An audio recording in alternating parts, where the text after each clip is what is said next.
శ్రీకాకుళం జిల్లా పాతపట్నం మండలం గుంగువాడ గ్రామానికి చెందిన ఫైనాన్స్ వ్యాపారి గొర్రెల చిన్నారావుపై 4 వ్యక్తులు దాడి చేశారు. దాడి చేసి ఆయన దగ్గరున్న ₹1,00,000 సెల్ ఫోన్ ఎత్తుకెళ్లారు. తనపై దాడి చేసిన వ్యక్తుల్లో తన భార్య, బామర్ది ఉన్నట్లు చిన్నారావు తెలిపారు. తనను పిడిగుద్దులు గుద్ది తన గుండెలపై కాలు పెట్టి ఊపిరాడకుండా చేశారని ఆరోపించారు.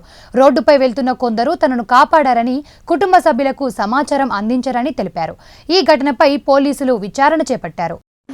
మీ దేవుడు బాబు గంగువాడ పాతపట్నం మండలమే గంగువాడ. నా పేరు చిన్నారావు. నా పేరు నీ పేరు చిన్నారావు. సన్నాఫ్ వెంకట్రావు. రిలేటివ్ చనిపోయి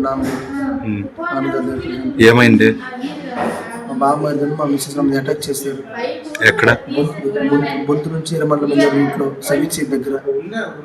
అది నిర్వాసన ప్రాంతం. అక్కడ చూసిన 5-6 కిలోమీటర్ ఎక్కడ ఒక ఊరు ఎక్కడ ఉండదు. ఆ ప్లేస్ లో బండి వచ్చి నాకు అటాక్ చేశారు. వీళ్ళతో పాటు మరో 2 ఉన్నారు. నోట్లో వాటర్ బాటిల్ పెట్టేసి ఒకే బండి ఇంకా ఎక్స్ట్రా బండి పలస బండి ఇంకోటి ఉంది. ఆ పలస బండి ఉంది. ఇక్కడ గ్లామర్ బండి. ఏ బండితో నీకు గుద్దారు? గ్లామర్ బండితో గుద్దిస్తారు వాళ్ళు. ఎవరు గుద్దారు? మా బామ్మది వాళ్ళు. పోల్చావు నువ్వు? అని చూశాను. వాళ్ళకి చూశాను. నా గుండె మీద కూర్చొని వాళ్ళు నోట్లు వాటర్ బండి కొట్టిస్తారు. గొప్ప దెబ్బలు కొట్టిస్తారు. ఆ సమయంలో మీరు ఎక్కడి నుండి వస్తున్నారు?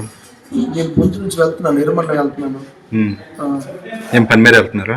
కలెక్షన్ పని మీద వెళ్తున్నాను. వేరే వర్క్ చేస్తున్నాను. కలెక్షన్ పని మీద వెళ్తున్నాను. నా జోబులు డబ్బులు కూడా ఉన్నాయి.